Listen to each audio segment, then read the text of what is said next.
আল্লাহ কেন আমাদের এই কষ্টকর দুনিয়া সৃষ্টি করেছেন?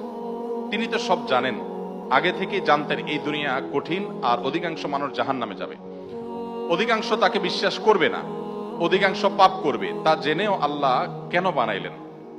অনেকে চিন্তার স্বাধীনতার কথা বলেন যে আল্লাহ স্বাধীনতা দিয়ে পাঠাইছেন, তাই পাপ করলে দোষ মানুষেরই। কিন্তু আল্লাহ তো এটাও জানতেন যে স্বাধীন হলেও অধিকাংশ মানুষ পাপই করবে। তাহলে কি বলা যায় আল্লাহ জাহান্নামে যাওয়ার জন্যই আমাদের বানাইছেন? এটা কি জুলুম না? ভাই আহমদ মুসা, এই প্রশ্নটি আপনার মতো আরো হয়তো অনেকের। আমরা এই প্রশ্নের উত্তরে অনেক দীর্ঘ আলোচনা করতে পারলে ভালো হতো, কিন্তু আমাদের হাতে সে সময় নেই। আমি খুব সংক্ষিপ্ত ভাবে বলার চেষ্টা করি। প্রথমত, আল্লাহ সংক্রান্ত যত প্রশ্ন আছে আমাদের, এই বেশিরভাগ প্রশ্নের গোড়ায় একটা বড় ধরনের গলদ আছে। সে গলদটা হলো, আমরা আল্লাহকে আমাদের মতো ধরে নিয়ে প্রশ্ন করি। অর্থাৎ আমি আপনি সাধারণ মানুষ সৃষ্টি, আমাদের যে সীমাবদ্ধতা আছে, আমাদের যে জায়গাটা আছে, আল্লাহ রাব্বুল আলামিনকে সেই জায়গায় বিবেচনা করে আমরা প্রশ্ন করি। এটা হলো প্রশ্নের গোড়ায় গলদ। যেমন কেউ যখন প্রশ্ন করে যে আচ্ছা, আমাদেরকে আল্লাহ সৃষ্টি করেছেন, তাহলে আল্লাহকে কে সৃষ্টি করেছেন? নাউজুবিল্লাহ, এরকম প্রশ্ন অনেকে করেন। এই প্রশ্নটার অন্তঃসার শূন্য এবং গোড়ায় গলদ। কারণ আপনি নিজে সৃষ্টি, আপনি জানেন যে কোন ক্রিয়া ছাড়া কোনো কর্ম হতে পারে না। সেজন্য আপনি নিজে সৃষ্টি হয়েছেন, আপনার স্রষ্টার সন্ধান করছেন যে আমি সৃষ্টি যেহেতু হয়েছে, আমার স্রষ্টা নিশ্চয়ই আছে। ভালো কথা। এখন আল্লাহকেও আপনি আপনার মতো করে ভাবছেন যে তাহলে তারও স্রষ্টা দরকার। তারও যদি স্রষ্টা থাকে তাহলে তিনি স্রষ্টা হলেন কিভাবে? আল্লাহর যদি আবার স্রষ্টা বিবেচনা করা যায়, চিন্তা করা যায়, কল্পনা করা যায়, তাহলে তিনি স্রষ্টা হলেন কোত্থেকে? তাহলে তিনিও তো আমার মতো সৃষ্টি হয়ে গেলেন, যে তারও আরেকজন যদি স্রষ্টা থাকে। আল্লাহর কোন স্রষ্টা থাকবে না, তিনি নিজেই স্বয়ং সম্পূর্ণ। এটা তো অবশ্যম্ভাবী, কারণ সৃষ্টি জগতের আমরা সবাই যখন সৃষ্টি, তাই সকল সৃষ্টির তো স্রষ্টা দরকার। তো স্রষ্টার যদি আবার মনে করেন যে তার আবার সৃষ্টিকর্তাকে, তাহলে সেক্ষেত্রে তিনি স্রষ্টা হলেন কই? তাকে তো আপনি আপনার মতো করে ভাবছেন। এইরকম গোড়ায় কিছু গলদ থাকে। এই প্রশ্ন উত্তরে আমি বলি, কোরআনে কারিমে আল্লাহ তাআলা বলেছেন, লা ইউসআলু আম্মা ইয়াফআল ওয়া হুম ইউসআলুন। মহান আল্লাহ তাআলা তার নিজের সত্তা সম্পর্কে বলছেন, তিনি যা কিছু করেন তার এই সমস্ত কাজের জন্য কারোর কাছে তিনি জবাবদিহি করতে বাধ্য নন। কারণ তিনি তো মহান সৃষ্টিকর্তা, তার তো কোনো স্রষ্টা নেই, তার উপরে কেউ নেই, তিনি কার কাছে জবাবদিহি করবেন? তার কোনো কাজের জন্য তিনি কারোর কাছে জবাবদিহি করেন না, কিন্তু সবাইকে তার কাছে জবাবদিহি করতে হয়। এখন আপনি যদি আল্লাহর কাছে কোনো বিষয়ে প্রশ্ন রাখেন, আল্লাহর ব্যাপারে আপনার যদি প্রশ্ন জাগে, তাহলে তার মানে আপনি আল্লাহকে জবাবদিহিতার আওতায় আনতে চাচ্ছেন। মহান সৃষ্টিকর্তা যিনি সকল কিছুর সৃষ্টিকর্তা, তাকেও যদি আপনি জবাবদিহিতার আওতায় আনতে চান, তাহলে তিনি মহান সৃষ্টিকর্তা হলেন কিভাবে সম্ভব? এবার আসা যাক, প্রশ্নে আপনি লিখেছেন যে বেশিরভাগ মানুষ জাহান্নামে যাবে, আল্লাহ জানেন, তাহলে দরকার ছিল কি তৈরি করা? এখন এখানে রুটিন দায়িত্বপ্রাপ্ত উপাচার্য মহোদয় আছেন। যদি বলা হয় কোন শিক্ষা প্রতিষ্ঠানের প্রধানকে যে স্যার, আপনি জানতেন আমরা বেশিরভাগ ছাত্র পরীক্ষা ভালো করব না, আমরা আন্দোলন সংগ্রাম নিয়ে ব্যস্ত ছিলাম, পরীক্ষাটা ভালো হবে না, আপনি জানতেন স্যার, তারপর আপনি পরীক্ষাটা কেন দিলেন বলেন? কোন কথার উপরে ঠিক? পরীক্ষা দেওয়া হয়েছে কেন? এই জন্য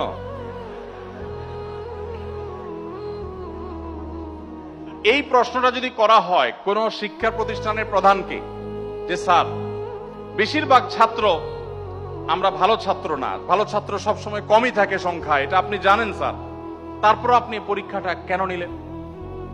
স্যার যদি পাল্টা প্রশ্ন করেন, পরীক্ষা যদি আমি না নিতাম, তাহলে তোমরা বলতো স্যার আমরা পরীক্ষা দিয়ে দেখতেন, সবাই পারতাম। এই কথা বলার অপশন থাকতো কি থাকতো না? স্যার আপনি পরীক্ষা দেন নাই কেন? আপনি দিতেন, দেখতেন আমরা কি পরিমাণ যোগ্য, কি পরিমাণ পড়াশোনা আমরা করেছি, আন্দোলন করেছি, তাতে কি হয়েছে? পড়া পিছিয়ে নেই আমরা, সব ক্ষেত্রে আগে আছি, এর ফাঁকে ফাঁকে আমরা পড়ালেখা করেছি। তাহলে আল্লাহ রাব্বুল আলামিনকে আপনি একই প্রশ্ন করতে চাচ্ছেন যে আল্লাহ বেশিরভাগ মানুষ তো জাহান্নামে যাবে, আপনি জানেন, তাহলে সৃষ্টি করলেন কেন? এখন মানুষকে যদি আল্লাহ তাআলা এই অনুভূতি শক্তি তার সৃষ্টির আগেও দিতেন, তাহলে মানুষ তো বলতো আল্লাহ ফেরেশতাদের তৈরি করেছেন, জিনদের সৃষ্টি করেছেন, আমাদেরকে কেন সৃষ্টি করে ইচ্ছা শক্তি দিলেন না, তাহলে আমরা এটা দেখাই দিতাম। আপনি এই প্রশ্ন তো আল্লাহকে করতে পারতেন। মূলত এই সমস্ত প্রশ্নের গোড়ায় গলত আছে। দেখুন, আল্লাহ রাব্বুল আলামিন যখন মহান সৃষ্টিকর্তা, আপনি একটি পুতুল তৈরি করেছেন, একটি পুতুল তৈরি করেছেন মাটির, দুটি পুতুল তৈরি করেছেন, একটি পুতুল আপনি রেখেছেন, আরেকটি পুতুল আপনি ভেঙে দিয়েছেন। এখন আমি যদি আপনাকে প্রশ্ন করি, ভাই কাজটি কি ভালো হলো? একটা পুতুল রাখলেন আর একটাকে ভেঙে দিলেন, কেন এরকম করলেন?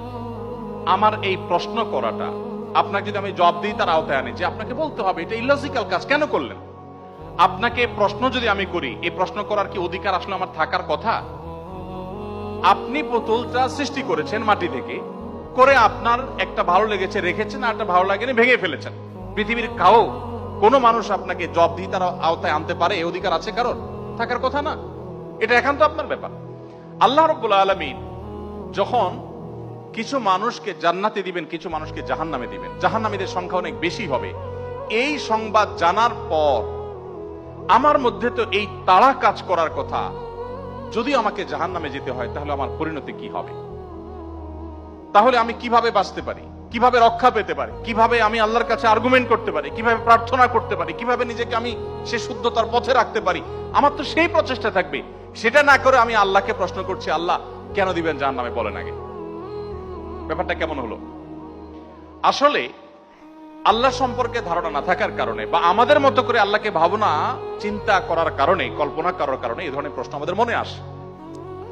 যেহেতু আমাদের সামনে জান্নাত অথবা জাহান্নাম দুটি পথের একটি, অতএব একজন ইমানদার, একজন বুদ্ধিমান মানুষ, তিনি তার জান্নাতের পথকে সুগম করার চেষ্টা করবেন, জাহান্নাম থেকে বাঁচার চেষ্টা করবেন। তিনি আল্লাহকে প্রশ্ন ছুড়ে দিবেন না। আল্লাহকে প্রশ্ন ছুড়ে দিয়ে কি হবে বলেন? আমি আরেকটা উদাহরণ দেই। ধরুন আপনি একজন মানুষ, আপনাকে বলেছে দরখাস্ত দিতে, তুমি আমার কাছে দরখাস্ত দাও। আপনি আপনার এলাকার জনপ্রতিনিধির কাছে কোনো একটা কাজ নিয়ে গিয়েছেন, এবং সাথে দরখাস্ত তো নিয়েছেন, সাথে সুপারিশ নিয়ে গেছেন, হাই হ্যালো নিয়ে গেছেন, কাউকে দিয়ে ফোন করিয়েছেন, নানাভাবে আপনি চেষ্টা করে আপনি গিয়েছেন। সেই ভদ্রলোকের অফিসে যাওয়ার পর আপনি অনেক চেষ্টা করেছেন, কাজটা হয়নি। এখন আপনি কিন্তু জানতেন যে আমি দরখাস্ত লেখার নিয়ম আছে সেই হিসাবে লিখেছি, আবার সুপারিশও করেছি, কিন্তু আসলে হবে সেটাই যেটা তিনি চাইবেন, তার এখতিয়ার আছে এটা পাশ করা বা না করা। এখন আপনি যদি যে তাকে বলেন, ভাই নেতা সাহেব, যেহেতু বিষয়টা সম্পূর্ণ আপনার ইচ্ছাধীন, আপনি দিবেন কি দিবেন না সম্পূর্ণ আপনার এখতিয়ার, আইনও সেভাবে, নিয়মও সেভাবে, সিস্টেমও সেটা, এখতিয়ার 100% আপনার অধীনে, আপনি চাইলে দিবেন, না দিলে নাই, তাহলে নাটক কেন করলেন? দরখাস্ত দেওয়ালেন কেন আমাকে কেন আসতে বললেন? আপনি জানেন সিদ্ধান্ত নেতার হাতে, সিদ্ধান্ত জনপ্রতিনিধির হাতে, সিদ্ধান্ত সে ব্যক্তির হাতে। আপনি জানেন তিনি যা ডিসিশন নেবেন সেটাই হবে। এটা জানার পরও আপনি কিন্তু আপনার চেষ্টায় কোনো ত্রুটি করছেন না, এমনকি আপনি পাবেন না সেই সম্ভাবনা জোরালো হওয়া সত্ত্বেও আপনার চেষ্টা কিন্তু আপনি ত্রুটি করেন না। সেখানে আপনি মানুষ হয়ে বলছেন যে আল্লাহ যাকে জাহান্নামে দিবে সে তো জাহান্নামে যাবেই, এর ব্যত্যয় তো হবেই না, তাহলে আমার আর কষ্ট করে লাভটা কি? আরেকটি উদাহরণ মনে হয়েছে। এক ভদ্রলোক, তিনি একজন মুসলমানকে, একজন সন্দেহের মধ্যে থাকা মুসলমান, নামকাওস্ত মুসলমান, তিনি একজন সিরিয়াস মুসলমান, প্র্যাকটিসিং মুসলমানকে জিজ্ঞেস করতেছে, ভাই প্রতিদিন নামাজের জন্য আহ্বান করে, ভাই নামাজ পড়তে চলো। তো বেনামাজি মুসলমানটা বলে, না ভাই আমি যাব না। তো একদিন বলতেছে, আচ্ছা শুনেন, আল্লাহর ইচ্ছার বাইরে তো কিছু হয় না, আমি আসলে নামাজে যাই, এটা আল্লাহ চাচ্ছেন না, এই জন্য আমি যাই না। তো যেহেতু আল্লাহর ফয়সালা হয়ে গেছে, আমি যেতে পারছি না, তার মানে আল্লাহ আমাকে যাওয়ার তৌফিক দেন না, সেজন্য যাচ্ছি না। তাহলে আপনি অযথা চেষ্টা করে লাভ নেই, কেন আমাকে প্রতিদিন ডাকেন, কোনো দরকার নেই। তো এই ভদ্রলোক তিনি যখন বলেছেন যে আল্লাহ চাইলে তো আমি নামাজ এমনিই পড়তে যাব, আল্লাহ যখন আমার জন্য নামাজের ফয়সালা করবেন, আপনি ডাকা ছাড়াই আমি যাব, আর না করলে তো আমি যাব না, তাহলে আপনি অযথা কেন চেষ্টা করছেন? এই কথা বলার পর ওই নামাজি ব্যক্তি তার কোনো উত্তর না দিয়ে পরের দিন এই ভদ্রলোক যখন অফিসে যাবে কাজের জন্য, একই সাথে তারা থাকে, তো শার্ট প্যান্ট পরে যখন সে কাজের জন্য বের হবে, তখন তার এই দোস্ত দরজা আটকে ফেললো এবং সামনে দাঁড়ায় বলল, আজকে তো যাওয়া যাবে না। বলে, কেন যাওয়া যাবে না? বলে যে আল্লাহ তো রিজিক দাতা, অতএব আপনার নসিবে যেটা আছে সেটা তো এমনিতেই আসবে, আর না থাকলে আসবে না, আপনি গেলেও আসবে না, তাহলে কেন যাচ্ছেন? রিজিকের ব্যাপারে আপনি নামধারী মুসলমান হিসাবে, নাম সর্বস্ব মুসলমান হিসাবে আপনি বিশ্বাস করেন যে রিজিকে যা আমার বরাদ্দে আছে সেটা আসবেই, কিন্তু আমার চেষ্টা আমাকে করতে হবে।